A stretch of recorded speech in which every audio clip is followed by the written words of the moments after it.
Sa très longue trajectoire politique très éclectique pose quelques difficultés à déterminer son profil exact lorsqu'on l'a rencontré. Mais on sait que depuis Abdoulaye Wade, depuis son leadership à l'Assemblée nationale, en passant par sa fonction ministérielle, il s'est longuement démarqué dans ce paysage pour aujourd'hui chuter dans la ceinture politique la plus proche du président Macky Sall. Et c'est l'un des hommes politiques qui s'est également démarqué en s'investissant dans le privé, puisqu'il se revendique cette personnalité de développement en finissant président du Conseil patronal des énergies renouvelables. Merci de nous retrouver dans cet autre numéro de Grand Sans Détour qui accueille le ministre Abdou Fall parce qu'il a été ministre d'État. Bonjour Monsieur Fall. Bonjour. Et pour vous interroger et s'assurer que vous ne nous ferez aucun détour dans l'interview, nous avons deux illustres confrères qui nous accompagnent. Je commence par Samba Djalim Pabadji. Bonjour. Bonjour Godlove. Le rédacteur en chef adjoint d'Africa Tchèque. Ils sont réputés pour le journalisme d'investigation. On ne les trompe jamais quand on évoque des chiffres, des données ou encore des courbes de développement. Ils savent la lire et se sentent illustrés, démarqués par cet aspect des choses sur la toile ces derniers temps dans le champ média sénégalais. Momar Diong, bonjour. Bonjour Godlove. Alors, il était rédacteur en chef et je ne vais pas l'évoquer ici parce qu'il est plus analyste politique. Avec beaucoup de recul, il sait pénétrer le paysage politique sénégalais, surtout à la veille de ce qui nous attend, à savoir les élections législatives. Monsieur Fall, vous n'êtes pas investi candidat. Pourtant, vous êtes l'un des plus proches conseillers parce que vous êtes au secrétariat national de l'APR et on a presque envie de vous demander, ça ne vous intéresse plus d'être député? Je ne peux pas dire que ça ne m'intéresse plus d'être député, mais je pense que dans le contexte actuel, je pense pouvoir être plus utile ailleurs que là-bas. Et je pense que nous avons dans le parti, dans la coalition, beaucoup de cadres, notamment jeunes, qui sont peut-être plus disposés et qui peuvent être plus aptes que moi aujourd'hui à prendre en charge la politique de notre majorité au sein de l'institution parlementaire. C'est cette expérience que nous allons remuer pendant les 52 prochaines minutes dans Sans Détour.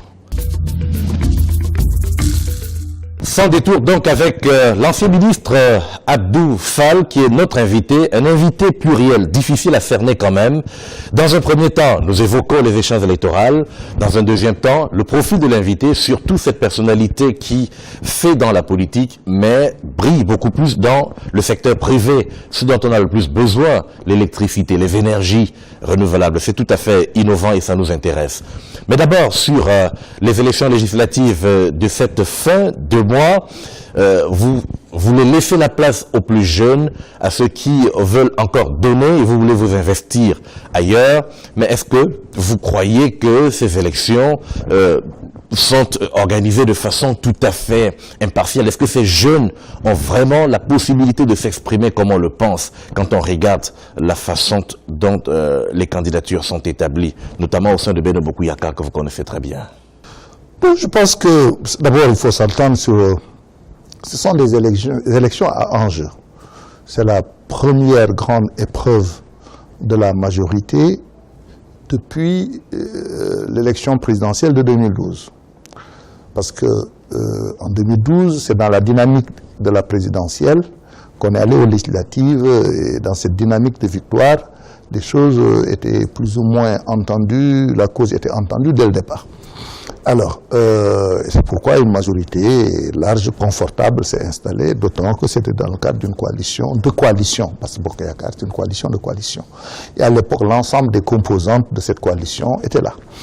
Aujourd'hui, on est dans un nouveau contexte où le gouvernement a eu quand même à mettre en œuvre sa politique sur 5 ans, donc c'est un moment d'évaluation du bilan.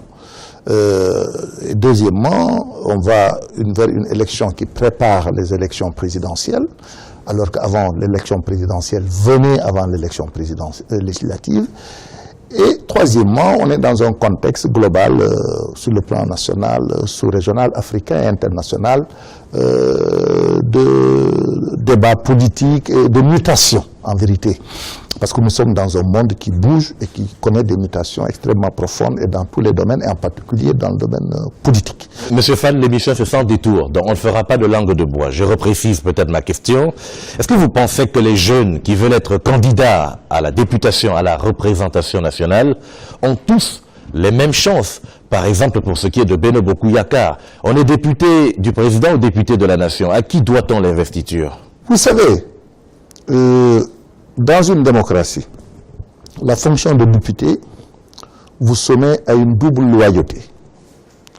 Loyauté vis-à-vis du parti et de la coalition qui vous investit, parce que vous n'êtes pas député, vous ne tombez pas du ciel, vous venez à l'Assemblée sur la base d'un contrat de législature. Et ce contrat de législature, c'est le parti majoritaire ou la coalition qui l'apporte. Mais maintenant, une fois que vous êtes député, vous êtes également investi d'une mission populaire, parce que c'est le peuple qui vous investit. Et le député, justement, doit gérer cette double loyauté. Loyauté vis-à-vis de son parti ou de sa coalition, et loyauté vis-à-vis du peuple et des citoyens qui ont voté. Alors, et c'est là l'intérêt d'ailleurs de l'exercice de cette mission. Comment se mettre au service de sa majorité, tout en se dotant d'une marge d'initiative critique qui, dans certaines circonstances, te pose à dire à ta propre majorité, arrête. Alors, donc, c'est ça l'intérêt et le charme de l'exercice du mandat parlementaire, ce que tu n'as pas dans l'exécutif. Parce que dans l'exécutif, tu es soumis à un devoir de loyauté quasi aveugle. Soit tu soutiens, ou soit tu pars. Alors que le député a plus de marge. C'est ça l'intérêt. Dans une coalition large comme Beno Bokuyakar, il y a l'AFP, il y a beaucoup de mouvements, je ne pourrais pas les citer, mais on sait que l'APR vient de façon dominante, je parle sous le contrôle des confrères qui nous accompagnent, et qu'il y a eu des frustrations dans les choix des candidats. Parfois, on pense que ceux qui sont investis finalement doivent plus au président, c'est pas trop différent des membres de l'exécutif. En vérité, le président, il a présidé le comité d'investiture pas en tant que président de la République, c'est en sa qualité de leader de la majorité. Vous savez, les questions d'investiture ne sont jamais des questions simples, surtout dans le contexte de pouvoir. Je dis tout le temps aux jeunes, vous savez, en politique, l'opposition unie, le pouvoir divise. C'est une règle. Quand vous cherchez, vous avez tendance à vous cherchez, vous êtes à la conquête du pouvoir, vous avez tendance à vous regrouper, à vous rassembler, pour vous doter d'une force suffisante qui vous donne des chances de succès. Mais une fois que vous êtes dans une logique de pouvoir et que vous gagnez, là, on est dans une phase de distribution de rôles et de responsabilités. Et ceci entraîne nécessairement des divisions, des positionnements. Alors, donc, les investitures ne sont jamais simples dans un contexte de parti au pouvoir, premièrement, que ce soit en France et partout dans le monde. Deuxièmement, surtout lorsqu'on est dans un contexte de coalition. Et troisièmement, d'une coalition constituée de coalitions. Dans le cas de Bokuyakar, ce n'est pas des partis qui se coalisent, c'est des coalitions qui se coalisent. Donc il y a des leaderships forts qui ont des coalitions derrière elles, qui doivent arbitrer dans leur parti, arbitrer au niveau de leur coalition et soumettre l'ensemble de ces sous-arbitrages à l'arbitrage final du leader de la coalition. Donc ce n'est pas des problèmes simples. Mais ce qu'il faut retenir d'essentiel, c'est que ça fera notamment des frustrations, des problèmes. Surtout que, en règle générale, et ça je pense que c'est un domaine dans lequel les partis doivent travailler, pour assainir le jeu politique, ça c'est peut-être on pourra l'aborder plus tard, surtout qu'en règle générale, les formations politiques n'ont pas suffisamment travaillé à mettre en place des mécanismes de gestion des ambitions et des contradictions au sein des partis. Par exemple, vous avez, tu prends le cas de la France, lorsqu'ils se sont retrouvés confrontés à cette situation, la droite comme à gauche, ils ont pris le parti d'aller vers des primaires, en s'inspirant du modèle américain. Et vous avez vu que même malgré les primaires, les partis ne s'en sortent pas. Vous avez vu en France ce qui s'est passé récemment, la gauche. Voilà, un candidat qui est de la famille gauche n'était pas dans les primaires et finalement, il s'est retrouvé... il n'y a pas 300 partis politiques. Momar Dian, une question. C'est que comparativement à toutes les coalitions de pouvoir qu'on a connues jusque-là, Beno Bokuyakar bat tous les records de longévité. Mais on remarque quand même qu'après les investitures, il y a quelques fritures dans les rangs. Pensez-vous que la coalition sortira indemne de cette élection législative, quelle qu'en soit l'issue? Ce qui est intéressant dans le contexte, dans l'analyse des forces en présence, c'est que malgré les problèmes qu'on signale du côté de la majorité, ce qui est normal, et malgré également le fait qu'il y a une amplification des difficultés par les médias, c'est la coalition qui est la plus confortable en ce moment. Parfois, ce sont les délégués de l'APR qui relèvent les frustrations, ce n'est pas les médias. Poursuivez. Oui, mais je dis quand même, bon, il y a un phénomène d'amplification. Ce qui est normal, parce qu'on est dans des démocraties d'opinion. Donc, dans une démocratie d'opinion, il faut s'attendre à ce que les contradictions, comme on dit, la presse ne s'intéresse pas au train qui arrive à l'heure. Hein. Donc, c'est à vous de vous organiser pour ne pas leur donner l'occasion d'amplifier les problèmes internes que vous vivez, surtout lorsque vous êtes au pouvoir. Alors, mais là, le vrai sujet, c'est quoi? C'est que la majorité a achevé de vivre ces difficultés.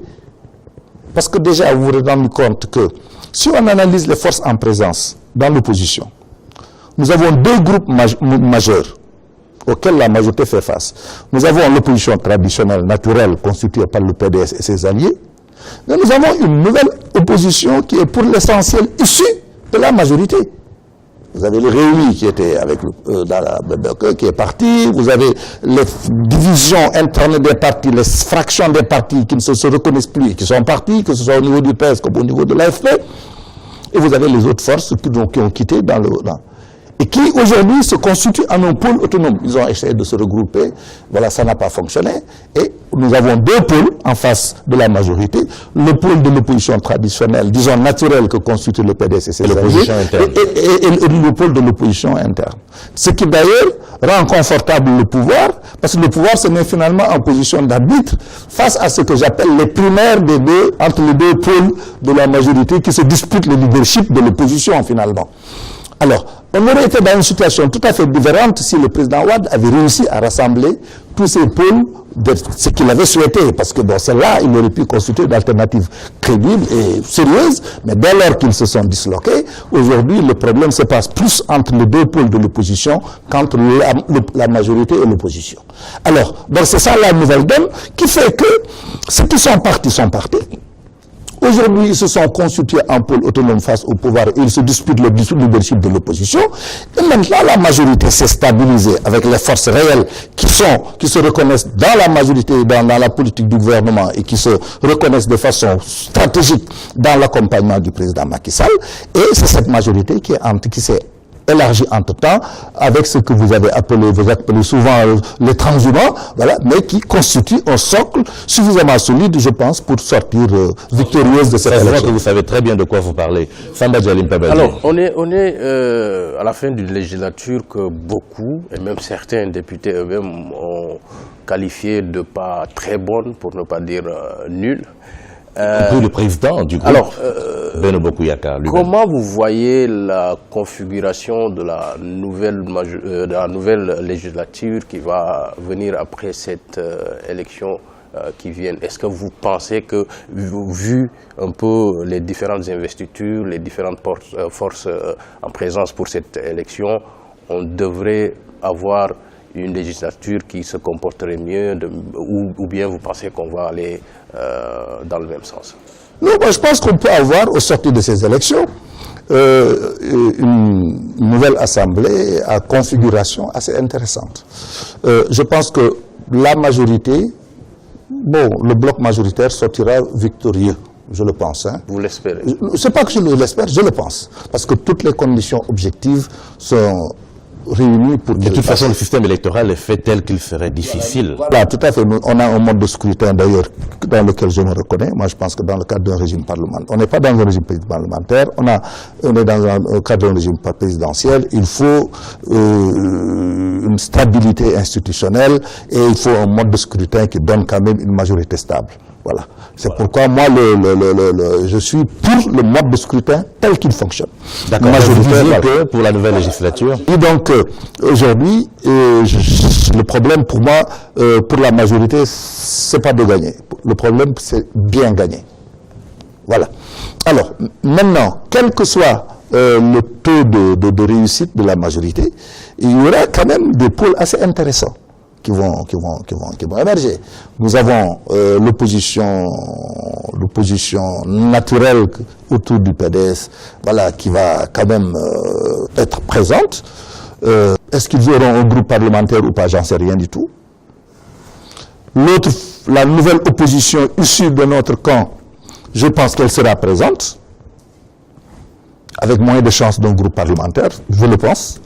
Et maintenant, il y a de nouveaux pôles qui apparaissent autour de leadership politique, voilà, avec des leaders qui ont quand même une certaine présence, voilà, et leur présence à l'Assemblée nationale peut, à mon avis, donner une nouvelle tonalité, un nouvel élan, voilà, un certain tonus au débat.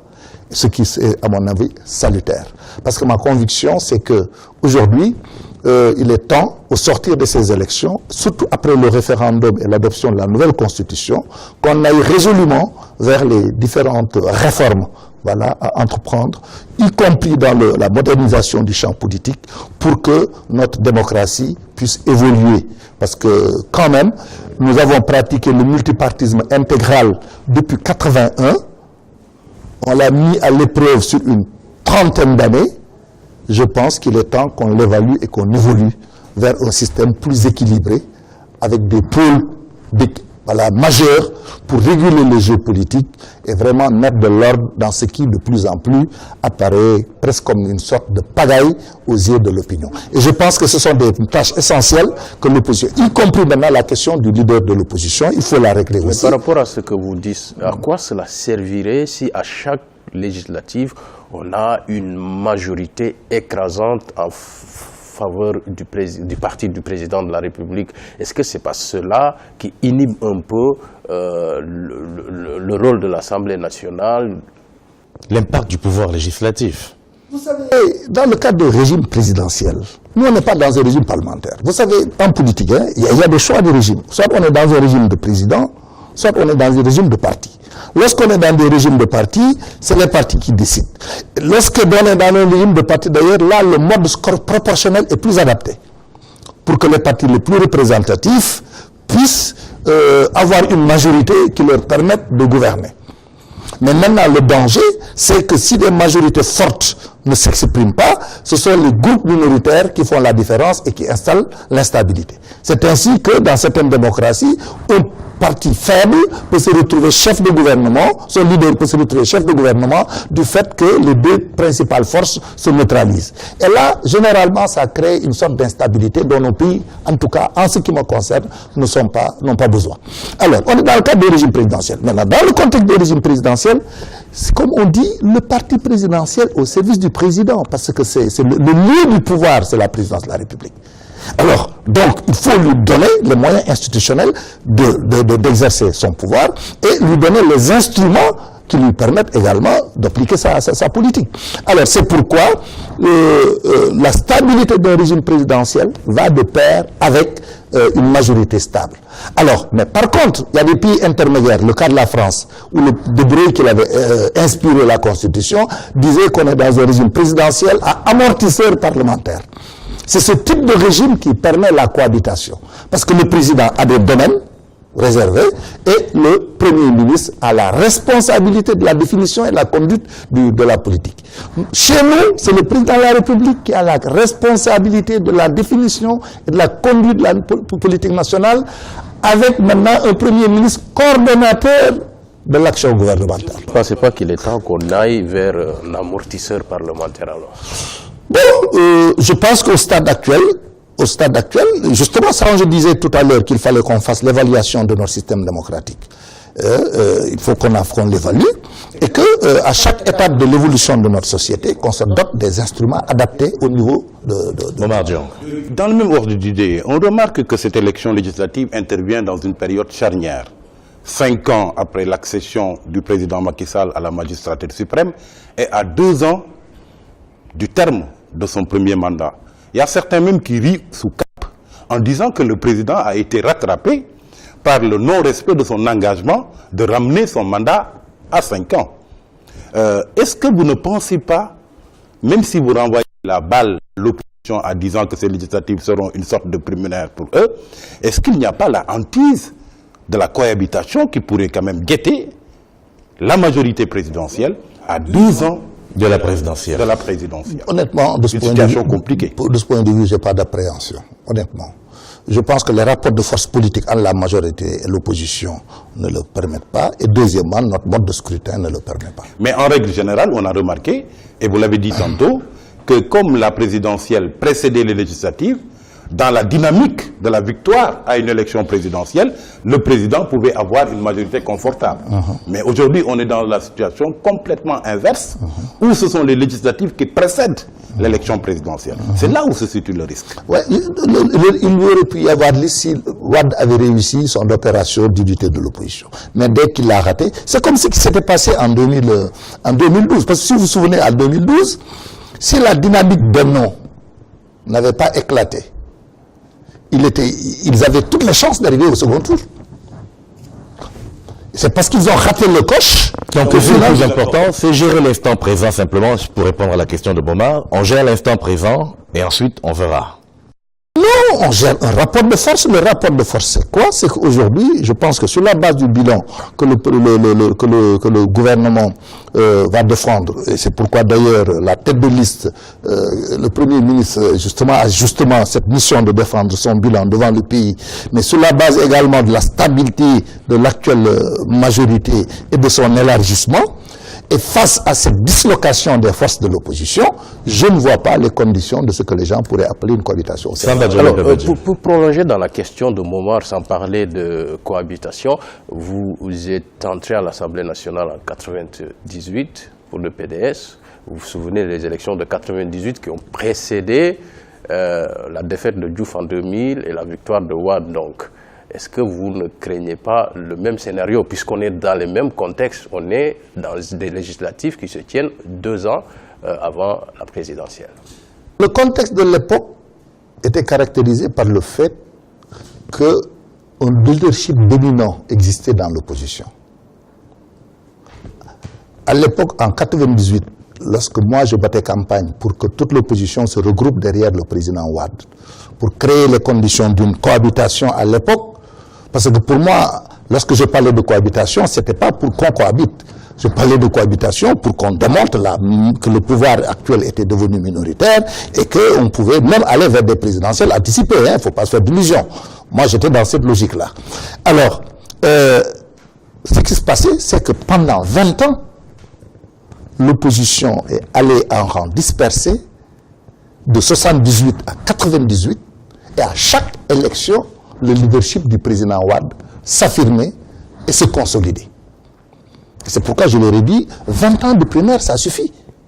Rassemblons-nous derrière. À l'époque d'ailleurs, c'est votre confrère Abou Abel Cham qui l'avait titré dans Walfadjri et ça avait fait le buzz, ce qu'on appelle le buzz aujourd'hui. Alors, donc, c'est parce que à l'époque, le président Wade avait construit un leadership fort et était même hégémonique dans l'opposition, que les conditions d'une alternance étaient réunies. Mais aujourd'hui, ce n'est pas le cas. Tout est effrité. Ah ouais, tout est effrité en face. Et c'est pourquoi le bloc majoritaire, je ne vois pas en quoi ces élections pouvaient préparer des difficultés pour 2019. Alors, voilà un premier tour d'horizon sur les législatives, le système électoral auquel vous adhérez. D'ailleurs, même s'il y a 47 listes, ça ne vous dérange pas beaucoup, vous trouvez que c'est bien, parce que cela conforte la majorité visiblement, et qu'il n'y a rien à craindre en face. Mais pour le profil de l'homme politique que vous êtes, vous avez semblé justement voir le contexte un peu à la Laurent Gbagbo, c'est-à-dire gérer les opportunités telles qu'elles viennent. C'était vous qui étiez dans l'opposition. Et dans votre profil aujourd'hui, vous vous êtes réconcilié avec Macky Sall en vous retrouvant dans l'APR. C'est pour ça que parfois on dit que vous êtes un grand théoricien de la transhumance politique. Est-ce que ce n'est pas tout cela qui crée l'instabilité de ce champ politique et effrite un peu le leadership, fait qu'à la fin on ne retrouve presque personne, on ne sait pas qui est en face exactement? Est-ce que la transhumance politique ne vient pas affecter les résultats des combats politiques au Sénégal? Vous avez décrété que j'étais le théoricien de la transhumance. Je me demande sur quoi vous vous fondez. Bon, d'abord, Et dans mon cas, franchement, moi, je n'aime pas trop perdre mon temps à me justifier. Voilà, je ne me justifie jamais. Je pose les actes que je dois poser et puis j'avance. Mais je dois quand même préciser que je ne suis pas du lot de ce qui était au sein dans la majorité au moment où on perdait le pouvoir. Si vous l'avez oublié, je vous rappelle quand même que moi, j'avais démissionné du gouvernement, de mon poste de ministre d'État, directeur de cabinet politique du président, et de toute responsabilité, et du PDS, avant la chute du pouvoir. Ça, d'abord, il faut le savoir. Maintenant, la deuxième chose. Je pense aujourd'hui qu'au regard de la situation de nos pays, où nous avons des fondamentaux qui ne sont pas encore construits, des problèmes d'unité nationale, le processus d'unification n'est pas tout à fait achevé parce qu'il y a encore des crises qu'on surmonte. Heureusement que pratiquement les choses se sont tassées. L'indépendance alimentaire reste encore à être prise en charge. On n'a pas notre indépendance énergétique. Pas encore. On est sur la voie, mais on n'y est pas encore arrivé. Nous avons un système éducatif qui a encore à faire ses preuves. Un système de santé qui n'a pas achevé de construire tous les instruments de son épanouissement, etc. Dans le cadre d'un contexte d'un pays où les fondamentaux ne sont pas achevés, moi je suis de ceux qui pensent qu'il faut travailler sur des logiques de plateforme. Les clivages idéologiques traditionnels ne correspondent plus à quelque chose de significatif à mes yeux. Y compris d'ailleurs dans les démocraties avancées. Vous voyez bien qu'aujourd'hui en France, on ne sait pas qui est au pouvoir. De la gauche ou de la majorité, ou de la droite. Vous avez toujours tendance à prendre l'exemple de la France, mais alors que vous savez très bien que c'est toute mais je vous dis, aujourd'hui, personne ne sait qui de la gauche ou de la droite est au pouvoir en France. Nous avons un président qui ne se réclame pas de la gauche d'ailleurs, bien qu'il ait été un produit de la gauche, un premier ministre qui assume son appartenance à la droite. Mais tout le monde fait... Mais je vous dis, en fait, c'est vous dire qu'aujourd'hui, le monde a évolué à un point tel qu'il faut qu'on sorte des catégories politiques figées, classiques et traditionnelles. Nous sommes dans un monde qui bouge. Il faut inventer de nouvelles modalités d'exercice de la fonction, des missions politiques, mais de nouvelles modalités de gestion des rapports de pouvoir dans l'opposition comme dans la majorité. Et moi, j'ai toujours défendu l'idée qu'au stade où on en est, il nous faut trouver des plateformes mobilisatrices autour de majorités fortes et stables. Concrètement, dans les faits, sortons un peu, voilà, sortons des lectures généralistes. Dans les faits, je laisse la parole d'abord à... Est-ce que ça ne risque pas d'accentuer justement la situation que tout le monde déplore aujourd'hui, cette fin des idéologies que vous prônez pratiquement? Est-ce que ça ne risque pas d'accentuer cette pléthore, cette inflation d'acteurs politiques sur la scène? Non, ça c'est... La plateforme, c'est une chose. Parce qu'en vérité, ce n'est pas moi qui ai décrété la mort des idéologies. Je constate simplement que ceux qui étaient dans des conflits idéologiques radicaux comprennent de plus en plus que le monde est beaucoup plus compliqué qu'on ne pensait.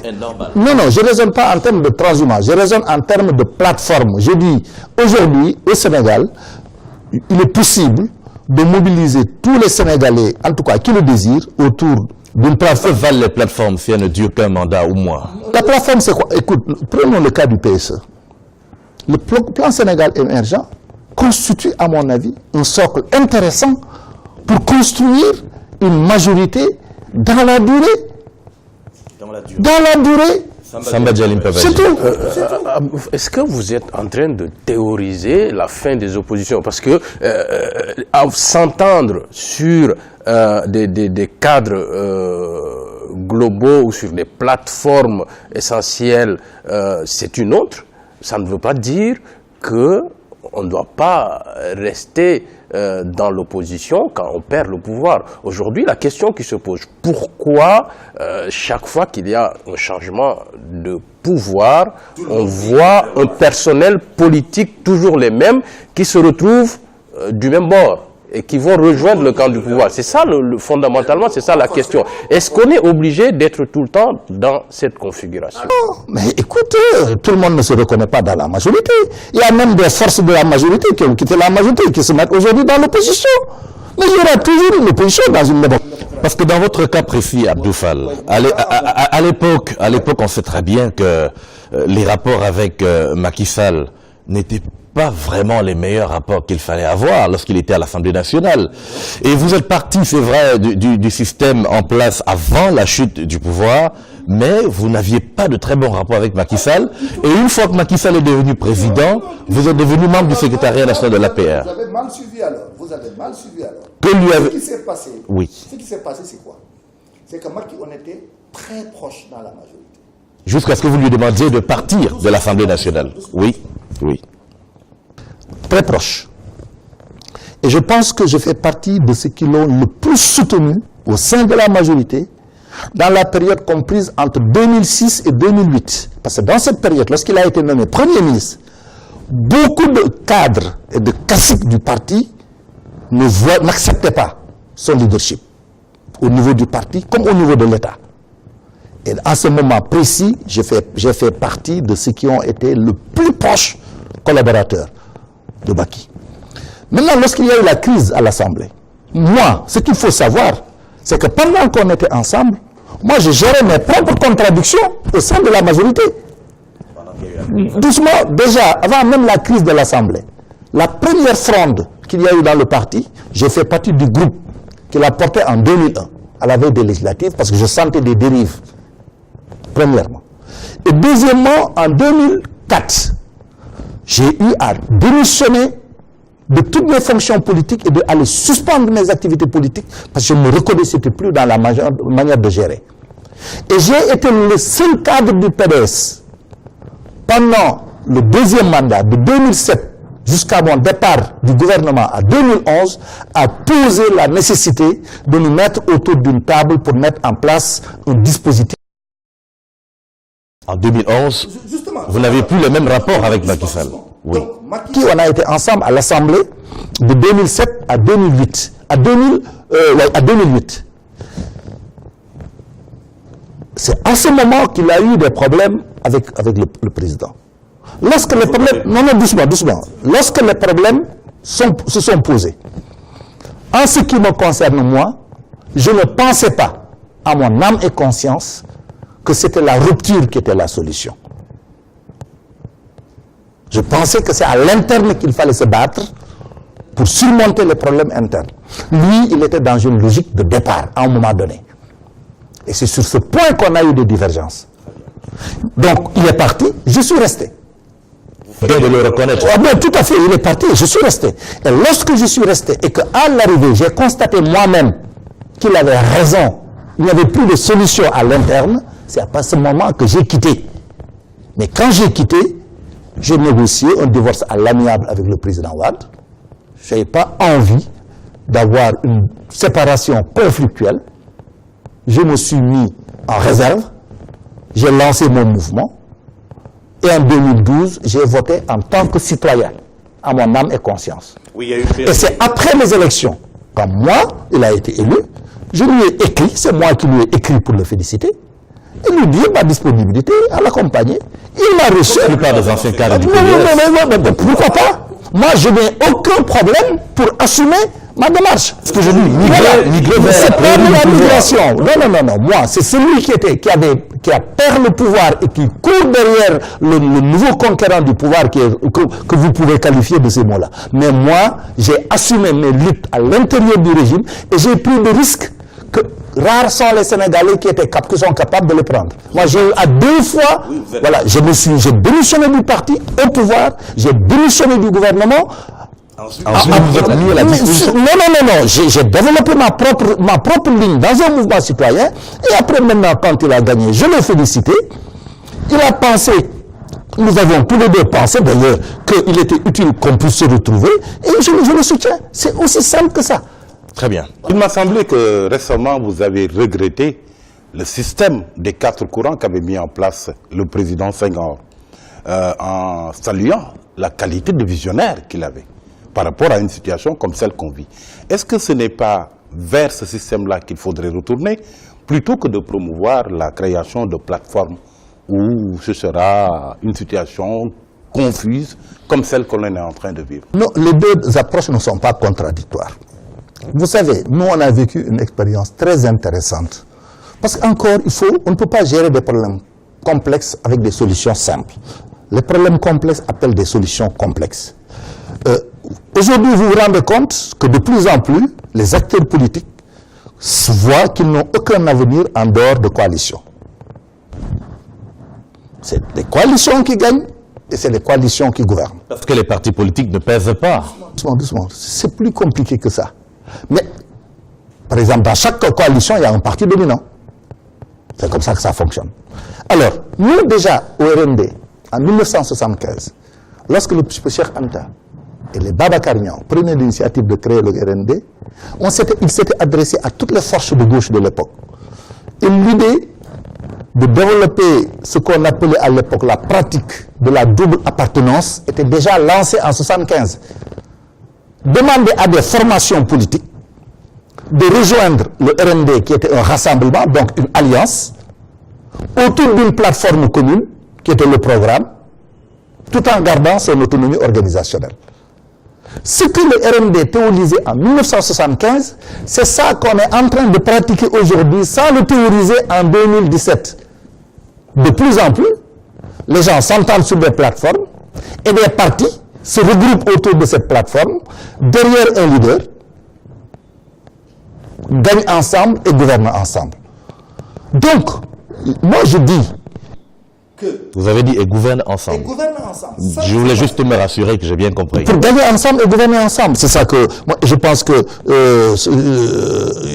l'un des plus grands succès de la coalition Bokk Yakaar, c'est d'avoir pu gagner cette longévité, voilà, dans la gouvernance du pays.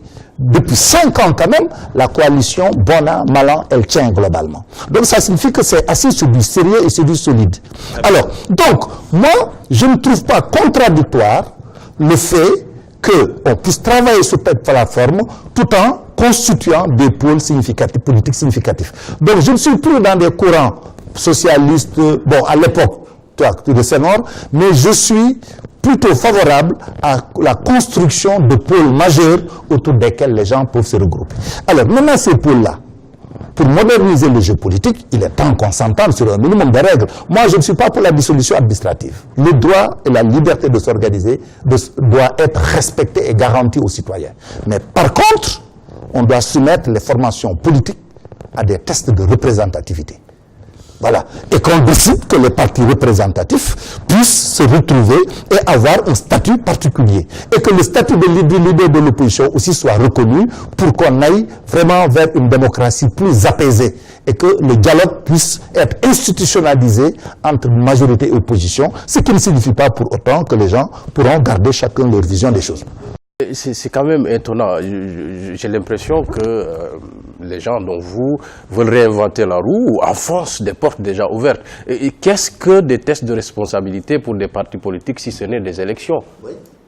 Donc pourquoi organiser des tests de représentativité? Nous avons un système quand même qui organise des élections avec des cautions. Si vous n'atteignez pas un certain nombre, on ne vous rembourse pas votre caution. C'est déjà un test de représentativité. Donc je voudrais comprendre ce que vous entendez par test de responsabilité pour les... Ce qui se passe aujourd'hui dans les organisations syndicales. Par exemple, on vient de sortir de tests de représentativité des centrales syndicales. Les centrales qui n'auront pas que 5% des voix, on ne va pas les dissoudre pour autant, mais le principal interlocuteur de l'État, c'est ceux qui ont rempli ces conditions. Est-ce que ce n'est pas contradictoire, ce que vous dites? C'est-à-dire, vous voulez un leader de l'opposition, un chef de l'opposition qui est reconnu, mais vous voulez qu'on mette l'éthique entre parenthèses, c'est-à-dire que cette constance de l'idéologie politique entre parenthèses et qu'on ait un chef de l'opposition. Ça ne vous semble pas contradictoire du tout? Puisque ce chef de l'opposition, il peut migrer à tout moment. Bon, peut-être le mot, vous ne l'aimez pas beaucoup. Il peut changer à tout moment et bouger dans les plateformes telles que vous le dites. C'est un peu comme des araignées qui tournent en fonction des objectifs et des intérêts. Et finalement, il n'y aura pas de chef de l'opposition, non? Honnêtement, je ne comprends pas la question. Écoute, lorsqu'on va vers des élections, Aujourd'hui, on va vers des élections en 2012, en 2017. Au sortir des élections, en face, il y aura bien un pôle dominant. Ce pôle dominant, mais écoute, il est normal que son leader, qu'on lui accorde un statut de leader de l'opposition. Mais il est dans l'opposition, c'est pas parce que on lui accorde un statut qu'il a migré. Non, au contraire. Au contraire. Mais par contre, si au sortir des élections, des forces politiques considèrent que la plateforme autour de laquelle aujourd'hui le Sénégal est en train de se construire lui convient et que la majorité ouvre la perspective d'une entente encore beaucoup plus vaste, mais écoute, pourquoi on n'irait pas ensemble? Ça va faire beaucoup d'ententes finalement. Comment ça? Alors, parce que si on s'entend tout le temps, on change, on s'entend, on change, on s'entend, on change, c'était ça la question en fait. À la fin, il n'y a plus beaucoup d'éthique, il n'y a plus beaucoup de loyauté, il n'y a plus beaucoup d'assises, il n'y a plus beaucoup d'assises. Bon, de toutes les façons, je crois qu'on a pris 15 minutes à discuter de ce champ idéologique qui apparemment ne vous fiez pas beaucoup. Vous préférez les plateformes, vous préférez l'interchangeabilité et qu'on ne puisse même pas reconnaître forcément qui était où il y a 5 ou 10 ans parce qu'on peut se retrouver à tout moment comme vous vous êtes retrouvé aujourd'hui avec Macky Sall. Je propose que dans le dernier temps, dans le dernier quart d'heure qui nous reste, on évoque votre profil beaucoup plus en tant qu'opérateur privé. Aujourd'hui, vous êtes président du Conseil patronal des énergies renouvelables. C'est un peu un secteur innovant. Mais qu'est-ce que vous avez apporté en plus depuis qu'on a ce manque, ce besoin en énergie au Sénégal, s'il fallait faire un point? Avant de répondre à cette question, permettez-moi un dernier mot sur le sujet que nous venons de clôturer. Tu sais, Léon Blum aimait à dire, un homme politique, il se redit ou il se dédie. Moi, je pense être de ceux qui se redisent. N'oubliez jamais que je suis un produit du RND et du PLP. Notre doctrine a toujours été que pour réussir le développement de notre pays, il fallait des élections libres et transparentes. Et il fallait, au sortir d'élections, nous entendre sur une plateforme et construire un gouvernement de large union, sans exclusive ni esprit revanchard. C'est très beau, c'est bien dit. Dans cette perspective optique que moi, le courant politique dont je suis issu a toujours construit sa stratégie. Et je n'ai pas dévié de cette ligne. Une plateforme qui prend en charge les questions de souveraineté nationale, qui prend en charge les questions de souveraineté populaire, donc de démocratie, une plateforme qui prend en charge la question de l'indépendance d'Afrique et de l'unité africaine. Voilà moi ma perspective. D'accord. Alors donc, si vous le faites... ceux qui se retrouvent autour de cette plateforme, pour moi, sont mes amis. D'accord. Laissez 30 secondes à sa main parce que le temps tourne. Une dernière question sur ce point, parce que c'était une question que j'avais voulu vous poser un peu plus tôt. Alors, vous êtes un produit du RND, vous le dites. Vous avez été au PLP avec Maître Babacar Niang. Vous aviez créé votre propre parti, la CDS. Vous vous êtes retrouvé au PDS. Aujourd'hui, vous êtes dans l'environnement de la nouvelle majorité. Je suis à l'APR. Voilà, vous êtes à l'APR. Oui. Comment qualifierez-vous votre parcours politique? Comme je dis, d'un homme qui est constant dans ses idées. Vous savez ce qui est intéressant. Vous avez... La constance. Mais écoutez, le RND c'est quoi? C'était un rassemblement. Ok? Le PLP, c'était un prolongement de la plateforme du RND. Oui, une scission, mais un prolongement de la plateforme. La CDS a été pour moi un parti de transition parce que je l'avais lancé pour construire une unité. Moi, j'ai pensé qu'il était possible, autour du PDS, de construire un pôle vraiment puissant pour gouverner dans la durée. J'ai raté cette option. Et aujourd'hui, ce qui est intéressant avec l'APR, mais les gens oublient que l'APR, ce n'est pas un parti monolithique. L'APR est une alliance. Donc moi, j'ai toujours été favorable à une action politique entre des forces qui se regroupent autour d'une plateforme, encore une fois, et dans un cadre fédérateur. tel que le RMD l'a été et tel que l'APR le constitue aujourd'hui. Si vous analysez, quant au fond, l'APR, l'APR regroupe des forces de divers horizons. Il y a des gens qui sont venus du PDS, il y a des gens qui sont venus des forces de gauche, ce qu'on appelait à l'époque les trotskistes. Il y a eu des gens qui sont venus d'autres forces de gauche, qu'on appelait plus ou moins les maoïstes. Quelqu'un a dit que c'est un parti de récupération, oui. Alliance, c'est une alliance. Il y a des éléments de la technostructure qui ont accompagné Macky depuis qu'il était dans le gouvernement. Et c'est un peu tout ça qui constitue le socle. C'est pourquoi l'APR est un parti assez intéressant de ce point de vue. Si nous ne sortons pas de l'APR, on n'aura pas le temps de parler des énergies renouvelables. Oui. Moi, je suis dans une ligne politique, voilà, de cohérence, en ce qui me concerne. Alors, ceci dit, maintenant, sur la question de l'énergie, vous savez, je le dis souvent aux amis, aujourd'hui, l'une de mes fiertés, en tant que citoyen et en tant qu'homme politique, c'est ce que vous appelez un peu cette reconversion, voilà, dans laquelle je suis en train de me déployer à travers dans le secteur de l'énergie. Ma conviction est qu'un homme politique, ou un citoyen, qui qu'il soit, on peut servir son pays, être dans l'engagement militant, sans forcément être dans des postures de gestion ou de représentation. Voilà. Par exemple, c'est pourquoi tout à l'heure, lorsque vous m'avez posé la question sur l'Assemblée, j'avoue qu'en ce moment, je n'ai pas du tout une ambition de représentation. Ça aurait été compliqué avec votre parcours quand même. Ça aurait été compliqué. J'ai pas envie d'être député, j'ai pas envie d'être maire, voilà. Aujourd'hui, je pense avoir suffisamment fait mes preuves sur ces sujets-là. Je préfère encadrer et accompagner les jeunes, voilà, qui construisent un avenir sur ces sujets-là, et peut-être tout ce que j'ai capitalisé comme expérience au sein du pouvoir, je puisse le mettre au service de projets mesurables et quantifiables. Mesurable et quantifiable, c'est ça qui nous intéresse. La question était qu'est-ce que ce conseil patronal, ou du moins qu'est-ce que cet organisme a apporté? Et quoi, c'est que j'ai pu, à travers un cabinet que j'ai monté avec mes enfants d'ailleurs, de façon vraiment dans le cadre d'une toute petite PME, voilà, nous sommes arrivés à négocier des partenariats avec de grands groupes français. D'abord, une grosse PME française qui s'appelle Ténergie, et plus tard avec Eiffage, qui a repris en charge le projet, qui nous a permis de signer un contrat d'électricité, d'achat d'électricité avec la Sénélec, voilà, pour la construction d'une centrale de 30 MW dans le département de Tivaouane, précisément dans la commune de Mérina Dakhar.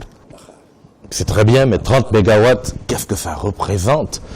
Quand on regarde un peu le besoin aujourd'hui, je n'ai peut-être pas des chiffres exacts, mais visiblement c'est un peu comme, ça tombe comme un grain de sable dans la mer parce que le besoin est grave.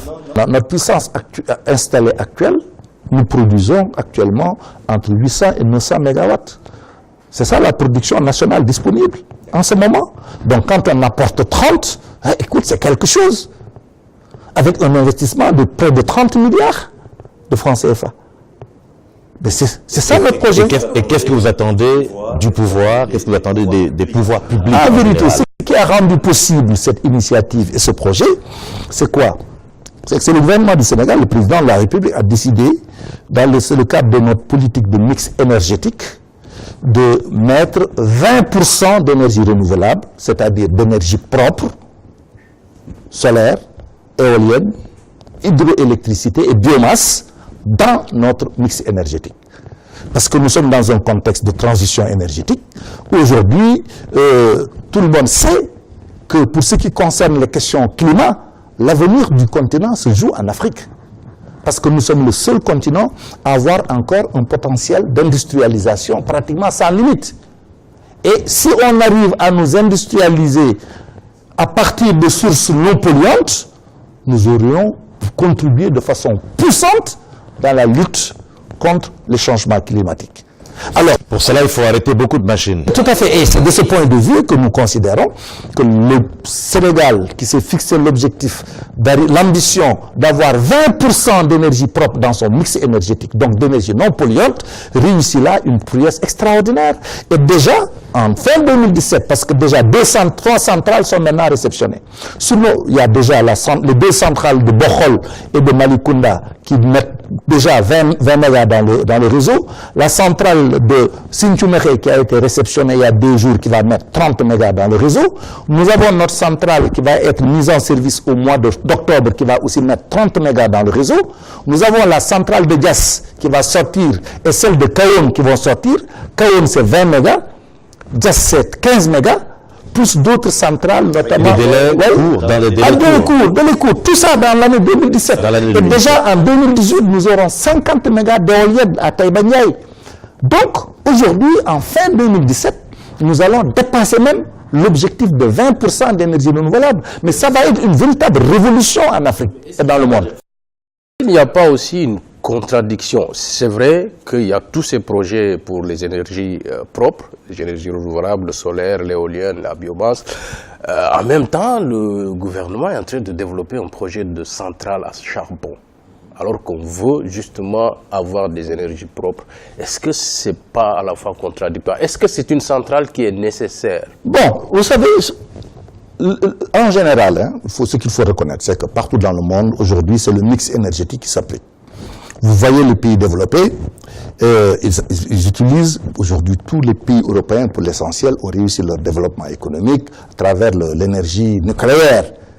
Beaucoup de centrales sont en train de... Oui, mais jusque-là, en France et dans tous les pays industrialisés, pour l'essentiel, c'est le nucléaire qui les fait marcher.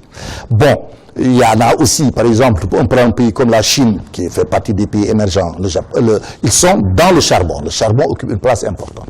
Aujourd'hui, nous, dans notre mix énergétique, c'est les hydrocarbures. Pour l'essentiel, c'est un peu l'énergie fossile qui est utilisée.